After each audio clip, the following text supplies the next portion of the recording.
ونستعينه ونستغفره ونعوذ بالله من شرور أنفسنا ومن سيئات أعمالنا من يهده الله فلا مضل له ومن يضلل فلا هادي له وأشهد أن لا إله إلا الله وحده لا شريك له وأشهد أن محمدًا عبده ورسوله أما بعد فإن خير الحديث كتاب الله وخير الهدى هدى محمد صلى الله عليه وسلم وشر الأمور محدثاتها وكل محدثة بدعة وكل بدعة ضلالة وكل ضلالة في النار. أعوذ بالله السميع العليم من الشيطان الرجيم. بسم الله الرحمن الرحيم.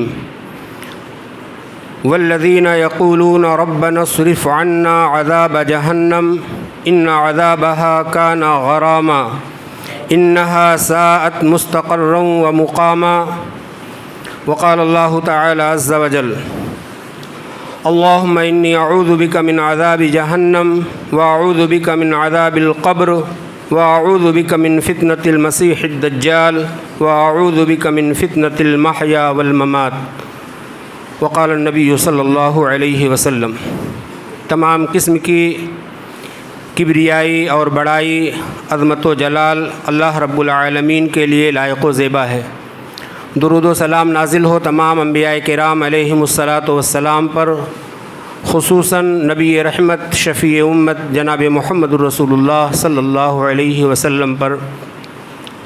اللهم صل على محمد وعلى آل محمد كما صليت على إبراهيم وعلى آل إبراهيم إنك حميد مجيد. اللهم بارك على محمد وعلى آل محمد كما باركت على إبراهيم وعلى آل إبراهيم إنك حميد مجيد. الذي خلق الموت والحياة ليبلوكم أيكم أحسن عملا. میرے محترم بزرگوں اور دوستو، اللہ تبارک و تعالیٰ نے ہمیں اور آپ کو اس دنیا میں آزمانے کے لیے بھیجا ہے کہ دیکھیں ہمارے بندوں میں کون بندہ بہتر عمل کر کے آنے والا ہے. لہٰذا ہمیں جان لینا چاہیے کہ ہم اس دنیا میں اس لیے آئے ہیں کہ آخرت کی تیاری کریں. اگر ہم اور آپ آخرت کی تیاری سے محروم ہو کر کے اس دنیا سے جائیں گے تو ہم اور آپ اچھی طرح جانتے ہیں کہ ہمارا ٹھکانہ کیا ہو سکتا ہے. جبکہ ہمارا اور آپ کا ٹھکانہ جنت ہونا چاہیے، جہنم نہیں. تو جنت کا ٹھکانہ حاصل کرنے کے لیے ہمیں اور آپ کو من مانی زندگی گزارنے سے بچنا ہوگا. رب چاہی زندگی گزارنا ہوگا، رسول چاہی زندگی گزارنا ہوگا، تبھی ہم اور آپ جنت کے اس مقام کو حاصل کر سکتے ہیں اور جہنم کے اس گڑھے سے بچ سکتے ہیں. اللہ تعالیٰ سے دعا ہے اللہ تبارک و تعالیٰ ہمیں اور آپ کو جنت میں جانے والے اعمال کی توفیق عطا فرمائے اور جہنم سے بچنے والے اعمال کی توفیق عطا فرمائے.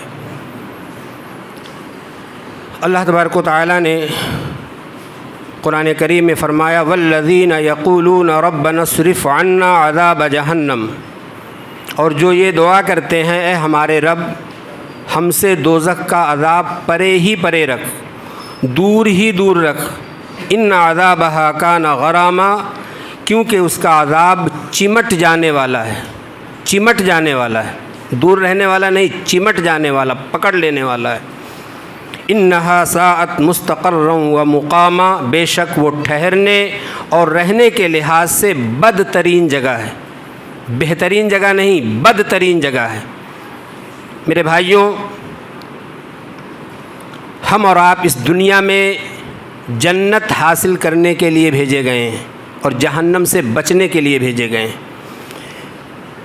جہنم سے بچ جانا اللہ اور اس کے رسول کی فرما برداری ہے، اور جہنم میں چلے جانا اللہ اور اس کے رسول کی نافرمانی ہے. یہ چیز ہم اور آپ اپنے ذہن و فکر میں اچھی طرح سے بٹھا لیں. جس آیت کی ہم نے تلاوت کی اس کا ترجمہ پیش کیا، یہ سورۃ الفرقان سورہ نمبر 25 آیت نمبر 65 اور 66 ہے. 65 اور 66 نمبر کی آیت ہے سورۃ الفرقان کی. عبداللہ بن عباس رضی اللہ عنہ بیان کرتے ہیں کہ نبی کریم صلی اللہ علیہ وسلم صحابہ کو یہ دعا اس طرح سکھاتے تھے جیسا کہ انہیں قرآن کی ایک سورت سکھا رہے ہوں۔ وہ دعا کون سی ہے؟ وہ دعا ہے اللہم انی اعوذ بک من عذاب جہنم، اے اللہ میں جہنم کے عذاب سے تیری پناہ چاہتا ہوں۔ ہم میں سے، آپ میں سے کتنے ایسے لوگ ہیں جو جہنم کے عذاب سے اللہ کی پناہ مانگتے ہیں؟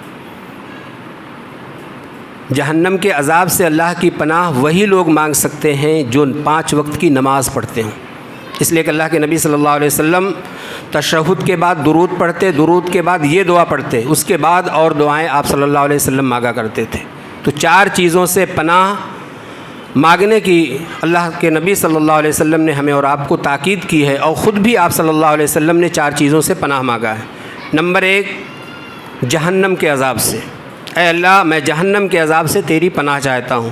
نمبر 2، وَأَعُوذُ بِكَ مِنْ عَذَابِ الْقَبْرِ، اور قبر کے عذاب سے تیری پناہ چاہتا ہوں۔ قبر آخرت کی منزل میں سب سے پہلی منزل ہے۔ اگر اس منزل میں ہم کامیاب ہو گئے تو باقی آنے والی منزلیں ہمارے اور آپ کے لیے آسان ہوں گی، اور قبر کی منزل میں اگر ہم پھنس گئے تو آگے آنے والی منزلیں ہمارے اور آپ کے لیے مشکل سے مشکل تر ہوتی چلی جائیں گی۔ اور تیسرا، جس سے اللہ کے نبی صلی اللہ علیہ وسلم نے پناہ مانگنے کا حکم دیا ہے، وَأَعُوذُ بِكَ مِنْ فِتْنَةِ الْمَسِيحِ الدَّجَّالِ، مسیح دجال کے فتنہ سے تیری پناہ چاہتا ہوں۔ مسیح دجال کا فتنہ یہ ایک الگ ٹاپک ہے، یہ بعد میں کبھی دیکھا جائے گا، تو اس کے فتنے سے بھی ہمیں اور آپ کو اللہ تعالیٰ سے پناہ مانگنا ہے۔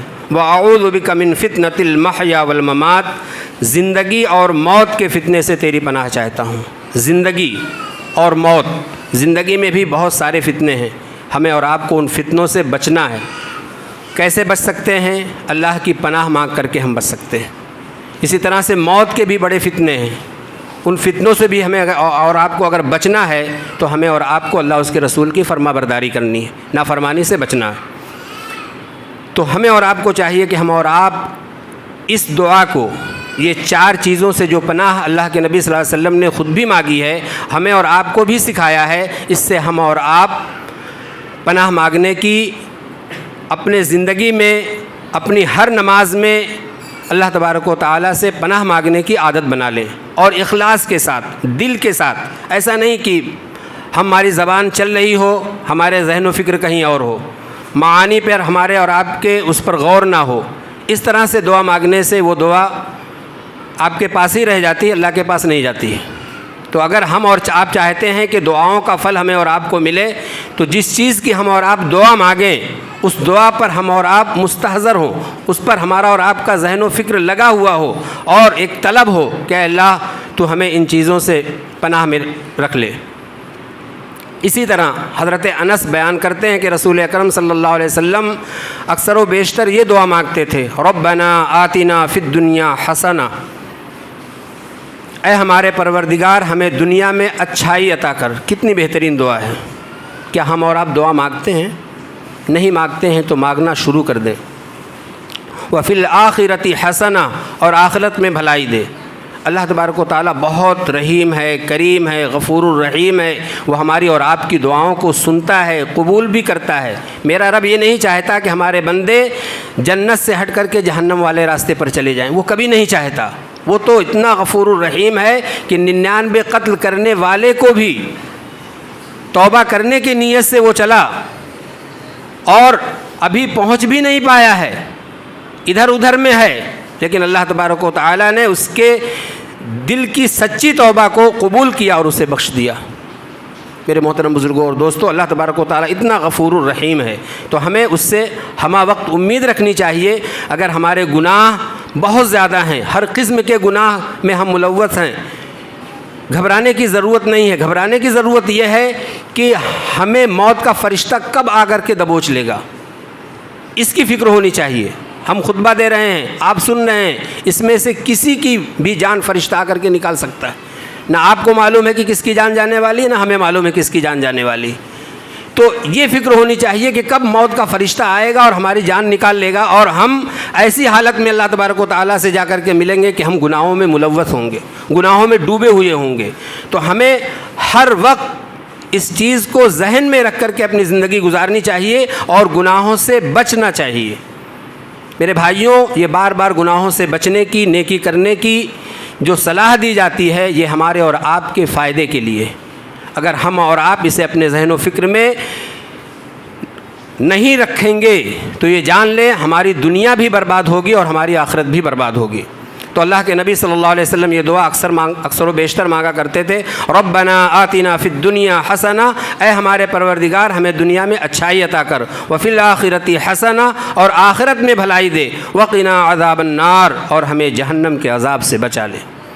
جہنم کے عذاب سے بچ جانا بہت بڑی بات ہے، اور یہ ایسے ہی نہیں ہم اور آپ بچ پائیں گے، اس کے لیے ہمیں اور آپ کو کوشش کرنی ہوگی، محنت کرنی ہوگی۔ میرے بھائیوں، ہم اور آپ دیکھیں کہ ہم اور آپ اللہ تبارک و تعالیٰ کی کتنی فرما برداری کرتے ہیں، کتنا ہم اللہ تبارک و تعالیٰ سے محبت کرتے ہیں، کتنا ہم اور آپ اللہ تبارک و تعالیٰ کی باتوں کو ویلو دیتے ہیں۔ یہ ہمارے اور آپ کے غور و فکر کرنے کی چیز ہے۔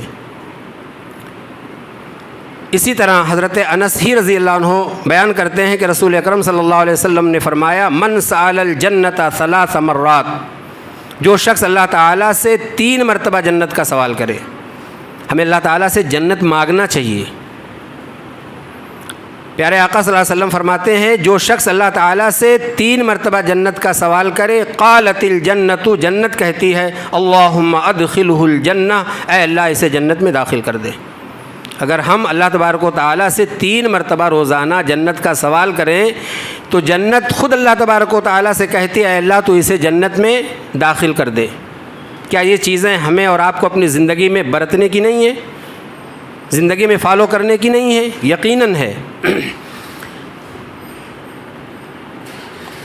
وَمَنِ اسْتَجَارَ مِنَ النَّارِ 3 مرات، اور جو آدمی جہنم سے 3 مرتبہ پناہ طلب کرے، قالت النار، تو جہنم کہتی ہے، اللہم اجرہ من النار، اے اللہ تو اسے جہنم سے بچا لے۔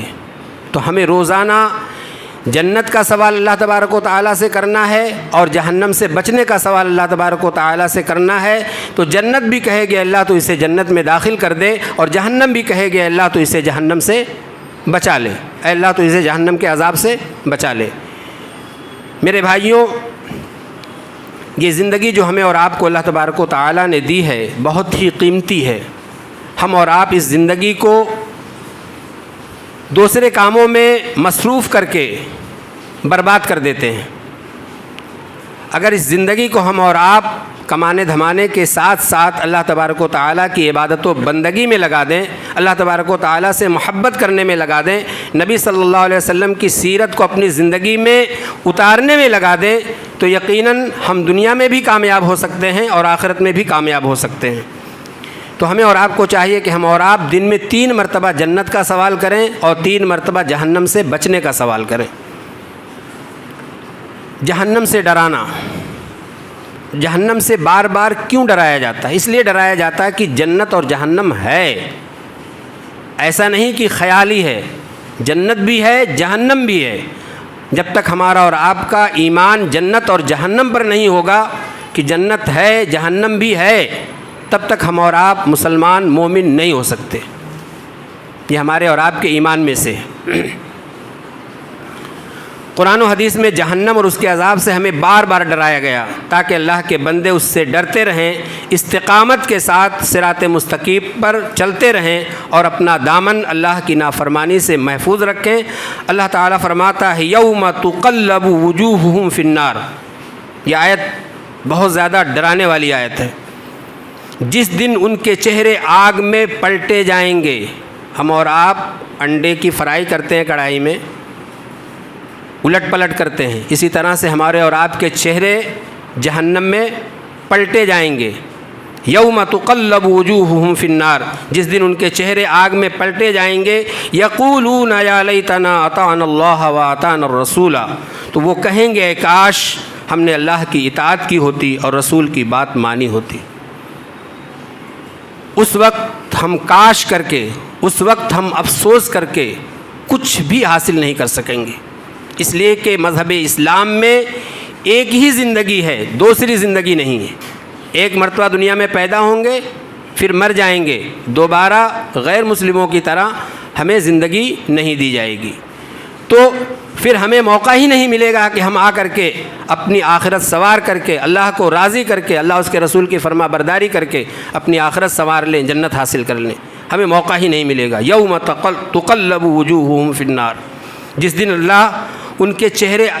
ان کے چہرے آگ میں پلٹے جائیں گے۔ میرے محترم بزرگوں اور دوستوں، میری ماں اور بہنوں، جہنم کے عذاب سے ڈرو، اللہ کے نبی صلی اللہ علیہ وسلم ڈرا کرتے تھے، اور اللہ کے نبی صلی اللہ علیہ وسلم جہنم کی آگ سے پناہ مانگا کرتے تھے۔ یقولون یا لیتنا اطعنا اللہ واطعنا الرسول، تو وہ کہیں گے کاش ہم نے اللہ کی اطاعت کی ہوتی اور رسول کی بات مان لی ہوتی۔ میرے محترم بزرگوں اور دوستوں، اس وقت یہ افسوس ہمارے اور آپ کے کسی کام بھی نہیں آئے گا۔ اسی طرح اللہ تعالیٰ کا فرمان ہے یوم یسحبون فی النار علی وجوہہم، جس دن وہ لوگ آگ میں اپنے چہروں کے بل گھسیٹے جائیں گے، جس دن وہ لوگ آگ میں اپنے چہروں کے بل گھسیٹے جائیں گے، چہروں کے بل گھسیٹے جائیں گے، تو ان سے کہا جائے گا ذوقوا مس سقر، جہنم کی لپٹ کا مزہ چکھو۔ میرے محترم بزرگوں اور دوستوں، جہنم بہت برا ٹھکانہ ہے، وہ ہمیشہ ہمیش کا ٹھکانہ ہے۔ جنت بہت بہترین ٹھکانہ ہے، ہمیشہ ہمیش کا ٹھکانہ ہے۔ تو اس پر غور کر لیں، فکر کر لیں، محنت کر لیں، اپنے رب کو راضی کر لیں، اپنے رسول کی اطاعت و فرما برداری کر لیں، تاکہ جہنم سے بچ جائیں اور جنت میں جانے والے بن جائیں۔ اللہ تبارک و تعالی ہم سب کو جہنم سے بچا لے اور جنت میں جانے والے اعمال کی توفیق عطا فرمائے۔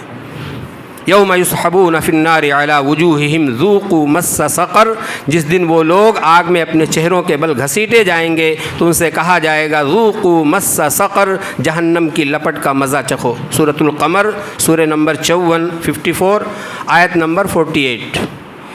آپ قرآن کو کھول کر کے پڑھا کریں، ہندی میں، اردو میں، انگلش میں، مراٹھی میں، جس زبان میں چاہیں۔ اللہ تبارک و تعالیٰ نے اپنے بندوں کو اس کے لیے مامور کیا ہے کہ وہ بندے ہر زبان میں قرآن کا ترجمہ کر کے ہمارے اور آپ تک پہنچا رہے ہیں۔ جبکہ حضرت عدی بن حاتم رضی اللہ عنہ کا بیان ہے کہ رسول اکرم صلی اللہ علیہ وسلم نے آتش جہنم کو یاد کیا اور اس سے ڈرتے ہوئے آپ نے اپنا چہرہ پیچھے ہٹا لیا۔ عدی بن حاتم تائی کے بیٹے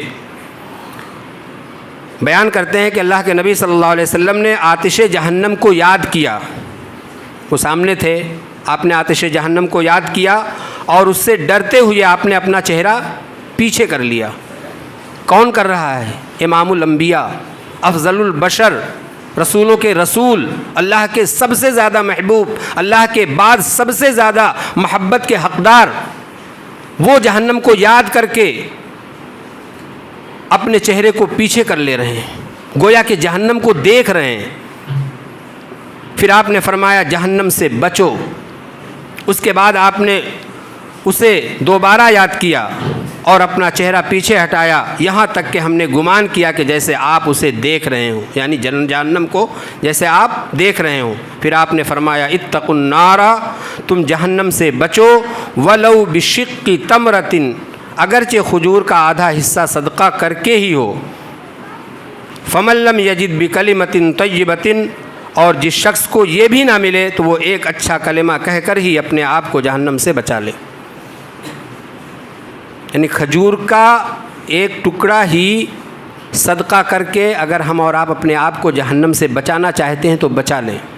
اگر وہ بھی ہمارے پاس نہیں ہے صدقہ کرنے کے لیے تو اچھی بات لوگوں کو بتا کر کے اپنے آپ کو جہنم سے بچا لیں، اس لیے کہ نیکی کرنے کی دعوت دینا صدقہ ہے، برائی سے روکنا صدقہ ہے، اور صدقہ جو ہے ایک انسان کو جہنم کی آگ سے دور کرتا ہے، جہنم کی آگ سے بچاتا ہے۔ تو وہ ایک اچھا کلمہ کہہ کر ہی اپنے آپ کو جہنم سے بچا لے۔ اچھا کلمہ بہت ہے، کسی کو اچھی بات بتا دیں، کسی کو اچھا مشورہ دے دیں، کسی کی بھلائی کے لیے تگ و دو کر دیں، یہ ساری چیزیں صدقہ میں آتی ہیں، اور صدقہ جہنم کی آگ سے ہمیں اور آپ کو دور کرتا ہے، بچاتا ہے۔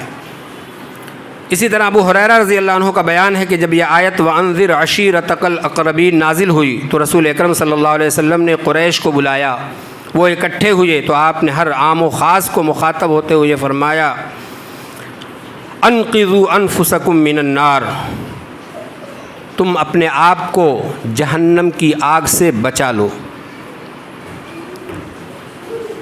مرہ بن کعب، عبد شمس، عبد مناف، بنی ہاشم، بنی عبد المطلب، ان سب کی اولاد کو مخاطب کیا اور فرمایا کہ ہر ایک سے الگ الگ فرمایا انقذوا انفسکم من النار، پکار کر کہا تم اپنے آپ کو جہنم کی آگ سے بچا لو۔ اور پھر فرمایا یا فاطمۃ انقذی انفسکی من النار، اے فاطمہ تم بھی اپنے آپ کو جہنم کی آگ سے بچا۔ یہ جملہ جو نیچے آ رہا ہے بہت ہی غور کرنے کا جملہ ہے۔ فَإِنِّي لَا أَمْلِكُ لَكُم مِّنَ اللَّهِ شَيْئًا، میں اللہ کے یہاں تمہارے کسی کام نہ آؤں گا۔ امام الانبیاء اپنی سب سے چہیتی بیٹی سے کہہ رہا ہے انقذی نفسکی من النار، اے فاطمہ تو اپنے آپ کو جہنم کی آگ سے بچا لے۔ فَإِنِّي لَا أَمْلِكُ لَكُم مِّنَ اللَّهِ شَيْئًا، میں اللہ کے یہاں تمہارے کسی کام نہ آؤں گا۔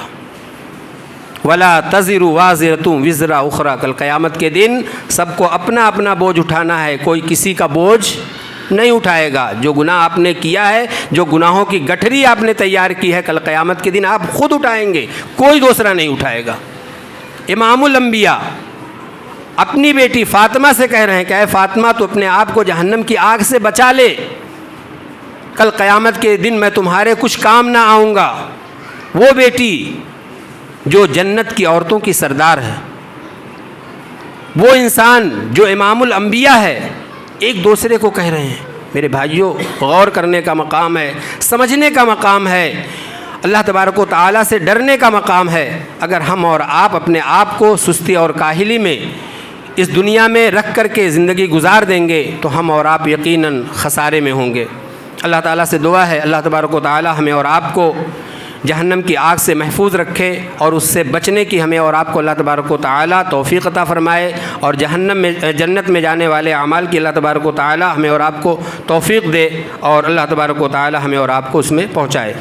وآخر دعوانا ان الحمد للہ رب العالمین۔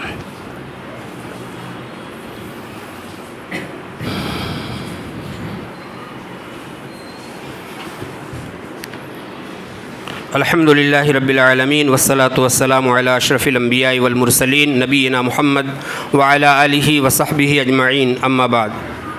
ان اللہ وملائکتہ یصلون علی النبی یا ایھا الذین آمنوا صلوا علیہ وسلموا تسلیما۔ اللہم صل علی محمد وعلی آل محمد کما صلیت علی ابراہیم وعلی آل ابراہیم انک حمید مجید۔ اللہم بارک علی محمد وعلی آل محمد کما بارکت علی ابراہیم وعلی آل ابراہیم انک حمید مجید۔ فمن زحزح عن النار وادخل الجنۃ فقد فاز، جو شخص جہنم سے بچا لیا گیا اور جنت میں داخل کر دیا گیا وہی شخص کامیاب ہے۔ اب جنت میں داخل کر دیا جائے ویسے اعمال ہمیں اور آپ کو کرنے پڑیں گے، جہنم سے بچا لیا جائے ویسے اعمال ہمیں اور آپ کو اس ایسے برے اعمال سے ہمیں اور آپ کو بچنے ہوں گے۔ میرے محترم بزرگوں اور دوستوں،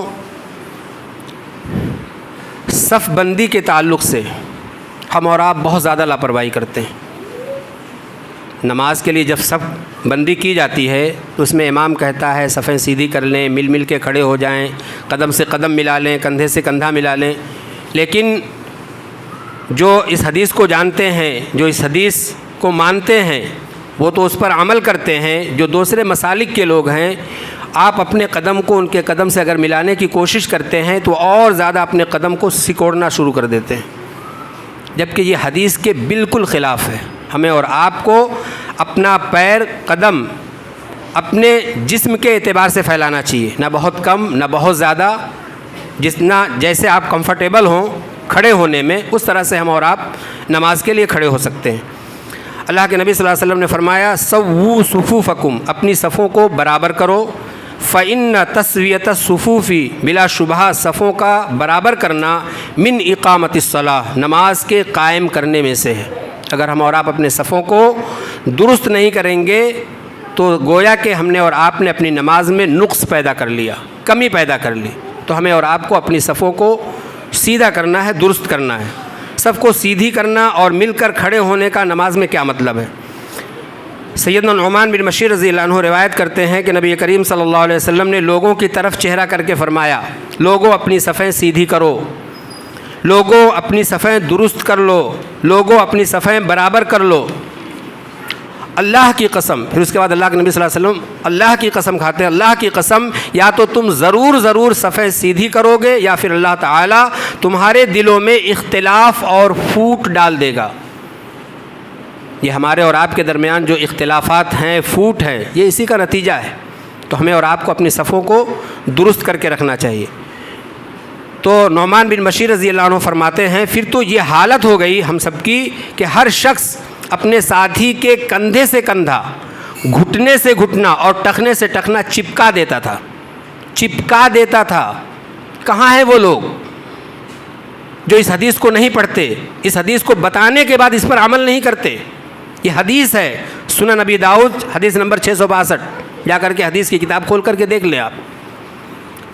صحابہ کرام کا یہ عمل تھا، اور اللہ کے نبی صلی اللہ علیہ وسلم سامنے بتا رہے ہیں کہ صف کس طرح سے کرنا ہے۔ تو صحابہ کرام اتنا ڈر گئے، انہوں نے اپنے قدم کو اپنے کندھے سے کندھا، گھٹنے سے گھٹنا اور ٹخنے سے ٹخنا اپنے ساتھی کے کندھے سے کندھا، گھٹنے سے گھٹنا اور ٹخنے سے ٹخنا چپکا دیا۔ کندھے سے کندھا، گھٹنا اس کو کہتے ہیں، یہ گھٹنا ہے، اور ٹخنا اس کو کہتے ہیں۔ یہ تینوں چیزیں ہماری اور آپ کی ایک دوسرے سے نماز کے وقت ملی ہوئی ہونی چاہیے۔ اسی طرح سے ایک حدیث میں ہے جس کے راوی سیدنا انس رضی اللہ عنہ فرماتے ہیں کہ اللہ کے نبی صلی اللہ علیہ وسلم نے فرمایا صفوں کو سیدھا کیا کرو، میں تمہیں پس پشت بھی دیکھتا ہوں، یعنی پیٹھ کے پیچھے سے بھی دیکھتا ہوں۔ اللہ کے نبی صلی اللہ علیہ وسلم جب نماز میں ہوتے تھے تو آگے آپ کا چہرہ ہوتا تھا، لیکن آپ کو اللہ تبارک و تعالیٰ نے یہ معجزہ دیا تھا کہ آپ پیٹھ کے پیچھے بھی نماز کی حالت میں دیکھا کرتے تھے۔ تو آپ نے فرمایا میں تمہیں پس پشت بھی دیکھتا ہوں، پیٹھ کے پیچھے سے بھی دیکھتا ہوں۔ حضرت انس رضی اللہ عنہ فرماتے ہیں کہ ہم میں سے ہر شخص صفوں میں اپنا کندھا دوسرے کے کندھے اور اپنا قدم دوسرے کے قدم سے ملا دیتا تھا۔ اس سے پہلے والی حدیث میں ہم نے کندھے سے کندھا، گھٹنے سے گھٹنا، ٹخنے سے ٹخنا دیکھا۔ اس حدیث میں ہم نے قدم سے قدم ملانا بھی دیکھا۔ اب آپ سوچیں کہ ہم اور آپ کیا کر رہے ہیں، کس کے بہکاوے میں آ رہے ہیں؟ ہمیں تو اللہ تبارک و تعالیٰ نے اپنے کلام پر اور اپنے پیارے حبیب کی حدیث پر عمل کرنے کے لیے بھیجا ہے۔ اگر ہم اللہ کے کلام پر، اللہ کے نبی صلی اللہ علیہ وسلم کی حدیث پر عمل کر کے اس دنیا سے جائیں گے، تبھی ہمارے اعمال قابل قبول ہوں گے، اور اپنے علماء پر، اپنے بڑوں پر، ان کی باتوں پر عمل کر کے جائیں گے تو کبھی بھی ہم اور آپ کامیاب نہیں ہو سکتے۔ ہاں، ان کی جو باتیں قرآن و سنت کے مطابق ہو ان باتوں پر عمل کریں، جو باتیں قرآن و حدیث کے خلاف ہو ان باتوں سے ہم اور آپ مکمل پرہیز کریں، چاہے وہ ہمارے بڑے ناراض ہو جائیں، چاہے ہمارے بڑے عالم غصہ ہو جائیں، ناراض ہو جائیں، ہمیں مسجد سے نکال دیں، ہمیں اس کا غم نہیں ہونا چاہیے۔ ہمیں غم یہ ہونا چاہیے کہ کہیں ایسا نہ ہو کہ ہم اللہ اس کے رسول کے فرمان سے ہٹ کر کے دوسروں کے بتائے ہوئے طریقے پر عمل کر رہے ہیں۔ ہمیں اس کا غم اور اس کا فکر ہونا چاہیے۔ اللہ تعالیٰ سے دعا، اللہ تبارک و تعالیٰ ہمیں اور آپ کو نماز میں صفوں میں مل کر کھڑے ہونے کی توفیق عطا فرمائے۔ اسی طرح سے ایک بچی نے کہا تھا کہ میرے باپ مجھ سے محبت نہیں کرتے، جبکہ میں دیکھتا ہوں اس بچی کے باپ اس سے بہت زیادہ محبت کرتے ہیں۔ اور میرے بھائیوں، ہمیں اور آپ کو اپنے بچوں سے محبت کرنی چاہیے۔ جس کے 3 بیٹیاں ہوں اور وہ ان کی تعلیم و تربیت کا بہترین انتظام کرے، اور جب وہ بالغ ہو جائیں تو ان کا نکاح دیندار لڑکے سے کر دیں، تو اللہ تبارک و تعالیٰ اس کے بدلے میں اسے جنت میں داخل کرے گا۔ ایک دوسرے صحابی کھڑے ہوئے، انہوں نے کہا جس کے 2 ہوں، آپ نے فرمایا وہ بھی۔ ایک اور کھڑے ہوئے، کہا جس کے 1 بیٹی ہو، آپ نے فرمایا وہ بھی۔ تو میرے محترم بزرگوں اور دوستوں، ہمیں اور آپ کو چاہیے کہ ہم اور آپ اپنی بچیوں سے محبت کریں، اور محبت کا مطلب یہ ہے کہ انہیں دینی تعلیم سے آراستہ و پیراستہ کریں، دنیاوی تعلیم کے ساتھ ساتھ دینی تعلیم سے آراستہ و پیراستہ کریں، تاکہ ہم مر بھی جائیں تو ہمارے اور آپ کے لیے دعا کریں۔ بیٹوں سے زیادہ بیٹیاں ہمارا اور آپ کا خیال کرتی ہیں، ہماری اور آپ کی محسن ہوتی ہیں۔ بیٹے تو بھاگم بھاگ میں رہتے ہیں، اور جو بچے دیندار ہوتے ہیں وہ تو اپنے والدین کی خدمت کرتے ہیں، اپنے والدین کو خوش رکھنے کی کوشش کرتے ہیں، اور جو لوگ اپنے والدین کو خوش نہیں کرتے وہ سن لیں کہ اللہ ان سے ناراض ہوتا ہے، اور اللہ تبارک و تعالی جب ناراض ہوگا تو ایسے شخص کو جہنم میں داخل کر دے گا۔ تو ہمیں اور آپ کو چاہیے کہ اگر ہمیں اور آپ میں کسی کے اندر بھی اپنے والدین کی خدمت کرنے میں کوتاہی ہوئی ہو، اللہ سے توبہ کریں اور اللہ تبارک و تعالیٰ سے دعا کریں کہ اللہ تبارک و تعالیٰ ہمیں والدین کی خدمت کرنے کی توفیق عطا فرما اور اس پر دل و جان سے وہ لگ جائیں۔ ان اللہ یأمر بالعدل والإحسان وإيتاء ذي القربى وينهى عن الفحشاء والمنكر ولذكر الله أكبر والله يعلم ما تصنعون۔ قوموا إلى الصلاة۔